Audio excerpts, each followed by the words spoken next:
Imagine your body as part of a grand orchestra, with your senses acting as the musicians. Each sense, like sight, sound, touch, and movement, plays its own instrument. The brain is the conductor, making sense of all the incoming sounds and directing the musicians to work together in harmony. But the job of the conductor is more than just waving a baton, it's about knowing when to focus on certain instruments and when to let others fade into the background. For example, as you go through your day, getting dressed, eating, moving around, the orchestra plays. The strings, your sense of touch, make sure your clothes feel comfortable. The percussion, your sense of balance, keeps you steady as you walk. And the wind instruments, your hearing, help you understand the rhythm of conversation. All of this happens without you having to think about it too much because your conductor, your brain, is automatically interpreting and making sense of all the sensory information coming in. But sometimes the orchestra faces challenges. Imagine trying to play in a room that's too loud or where the lighting is too dim to see the music sheets clearly. Or what if one musician plays out of sync with the others? Or what if they all play at once? Suddenly, things feel out of balance. The conductor has to work harder to keep everything coordinated, and you start to notice that simple tasks like focusing on a conversation or following instructions become harder. This is how sensory processing and integration works for everyone.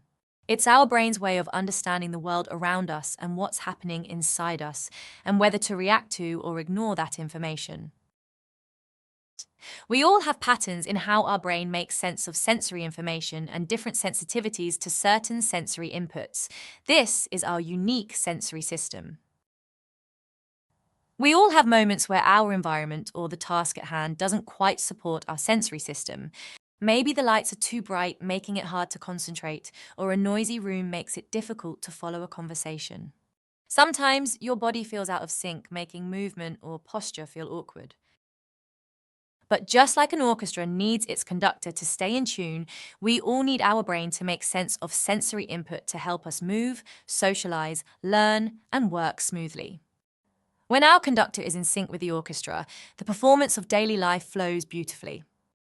When things go out of sync, we feel the strain, and we can all experience this to some degree. For some people, their unique sensory system can mean that some sensory experiences are too much or too little, or it impacts how they plan, coordinate, and carry out movements, as well as their posture, balance, and even eye movements. It also impacts how we interpret sound, including speech. You can think of sensory processing as the brain's way of navigating the world around us and within us, making sure our personal orchestra is playing in harmony so that we can live, work, and interact with others as smoothly as possible. The more we understand about our own sensory system and the vast natural diversity of human sensory systems, the better we can manage our own experiences and build more sensory-friendly experiences and environments for everyone.